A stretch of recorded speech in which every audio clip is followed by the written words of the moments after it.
Hello and welcome. Fantastic to have you here. Welcome to Nuts and Bolts, Team Leader Toolkit's Nuts and Bolts. All right, we've got a great session on today. It's all around why great leaders do not give advice. So it sounds a bit weird, right? But you'll understand what I'm meaning, and you'll understand the 4 steps and what you've got to do without giving advice, but still building the capability of your people, because it's really, really important to do that, right, as leaders. So the unfortunate truth is, as soon as you get into a leader position, we're under this kind of pressure that we feel like we should have all the answers, that we should be the subject matter expert on everything. And nothing is further from the truth. There's really no need for us to do that. So there's a couple of things that I want you to think about with regards to building the capability of your people without dishing out all this advice, especially if it's advice that you're not really sure about, but you feel like you need to, be the expert all the time. And that puts you under a great deal of pressure. So what I want you to do, there's a couple of things that I want you to remember to do before you start dishing out advice. Okay, so try and stop yourself and try and do these 4 things. So the first thing I want you to do is listen. Now that sounds really easy to do, but believe you me, it is an art, and it is a lost art, because a lot of people don't realize how to listen now. When people are listening now, they're already formulating up some sort of response in their head. So I want you to try and listen without doing that. Really be present in the moment and listen to people. Quite often we'll find people will say something to us, we're formulating a decision or a solution, we'll go bang, this is what you do, walk the other way, and that might have not been in the problem in the first place. It might have not been the best solution. We might have been able to have an opportunity to build somebody's capability in that particular space.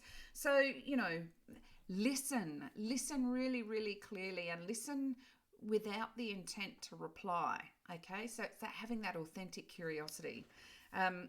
It allows you to be as informed as possible before saying anything next. Okay, so the second thing I want you to try and do is ask the right questions. Now, the right questions are ones that are not just yes or no answers. Okay, so think of some questions that you can ask in that particular circumstance that'll get the dialogue working.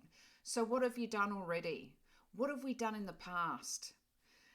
If you're in my shoes, what do you think we should do? Something to try and keep the dialogue going. Really, really important to ask those questions, because this is you seeking to understand, getting even further into whatever the issue is that's brought to you. So you don't want people to come to you, you go, bang, do A, B, C, off you go, and then that's it, because that's really not helping anyone. It's not helping them develop, and it's not helping you find multiple pathways of solutions by getting to know what the real problem is. Okay, so number 1, listen. Number 2, ask the right questions. Not yes, no questions, so not closed questions, but more open questions that encourage dialogue. Yeah. Okay, number 3, then you want to, if this person comes to you and says, oh, right, I want to do a different career stream. I want to move down this area, but I need to learn some business acumen before I do that. The first thing I don't want you to do is go, okay, we'll go and see Bob in that department, and then shadow that person, and off you go, bang, thanks. So this is where we want to listen more and ask more questions. And then you'll ask more questions. So tell me what you want. How long have you wanted to be able to do this for? What area interests you the most? What do you know about that area so far? There's lots and lots of questions that you can think of to do that. And then the next one, the third one, is goal setting. That's where you would help them set the goals of whatever they need to do. But you wouldn't do it for them. You would guide them and support them in doing this. And if they have no idea, you might give them one to start with and just say, what's your thoughts on that one?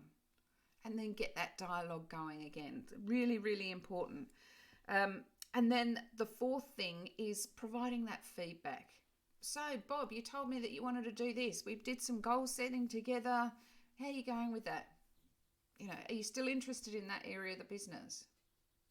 Those sorts of things, really, really important. Getting that constant feedback to make sure that, you know, they're on the right track, or they've chosen a multiple pathway solution that you've provided with them, or all those sorts of things. So why great leaders do not give advice? They don't give advice because they try and use every different circumstance they possibly can to build the capability of their people.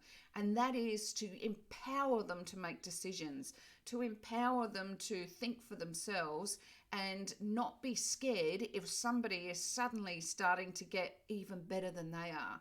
That's embraced and celebrated. So it takes a lot of guts to do this, and it's really, really difficult to do it, but I know you can do it. So, all right, that's it for today. Really short one, but I hope that helps you. Just really, really, really quickly, great leaders do not give advice because they listen.